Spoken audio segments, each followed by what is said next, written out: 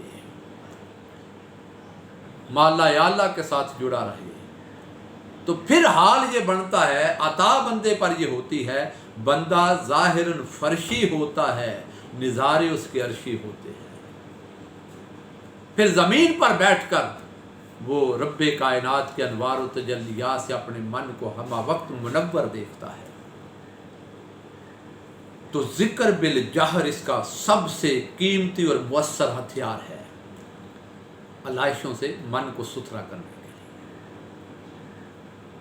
اب آپ ذرا، میں خود کو بھی اور اپنے سننے والوں کو بھی متوجہ کرتا ہوں، اب ذرا ہم جائزہ لیں اپنا اور اپنے احوال کو دیکھیں، تو کیا ایسا نہیں ہے ہم دنیا میں، کاروبار میں، خاندان میں اور دیگر معاملات میں اتنا الجھے ہوئے ہیں کہ ہفتے مہینے گزر جاتے ہیں، ہمیں ذکر کرنے کی توفیقات ہی میسر نہیں، شوق ہی نہیں، احساس ہی نہیں، نہ گھر میں ہمارے کلچر کہ ہم خاندان کو بٹھائیں ذکر اذکار کریں، نہ ہمارے کمرے میں یہ حال کہ ہم اپنے کمرے میں تنہا بیٹھیں اور تھوڑی دیر متوجہ ہو جائیں اللہ کی طرف اور ذکر اذکار میں کو آدھا گھنٹہ گزار لیں، نہ ہماری یہ روٹین اور ترتیب کہ ہفتے 10 دن بعد، مہینے بعد اپنے شیخ کی مجلس میں جا کر بیٹھیں۔ تو جب ہمارا حال یہ بنتا جا رہا ہے اور بن چکا ہے کہ ہم اللہ رسول کے لیے وقت ہی نہیں نکال رہے، متوجہ ہی نہیں ہو رہے، تو پھر ہمارا تعلق اولیاء اللہ سے کیا رہ گیا؟ ہمارا تصوف سے، صلحاء سے، اہل اللہ سے عملی طور پہ کوئی تعلق رہ گیا باقی؟ یہ زبانی جمع خرچ رہ گیا۔ اس زبانی جمع خرچ سے کوئی فائدہ نہیں ہوگا، نفع نہیں ملے گا، یہ صرف زبان تک ہے۔ جب تک زبان کی باتیں ہمارے دل کا حال نہ بن جائے، بندہ سفر تصوف، سفر سلوک پر نہ چل سکتا ہے، نہ چلنے کا کوئی دعویٰ کر سکتا ہے۔ ناظرین، انشاءاللہ العزیز اس لفظ تصوف کے بارے میں تا اور سات تک آج ہم پہنچے، واو اور فا پر اگلی نشست میں گفتگو کریں گے۔ میری دعا ہے رب کائنات ہمیں اس پر عمل کرنے کی توفیق عطا فرمائے اور ہمارے لیے سفر سلوک آسان بنا دے، آسان فرما دے۔ وما علینا الا البلاغ۔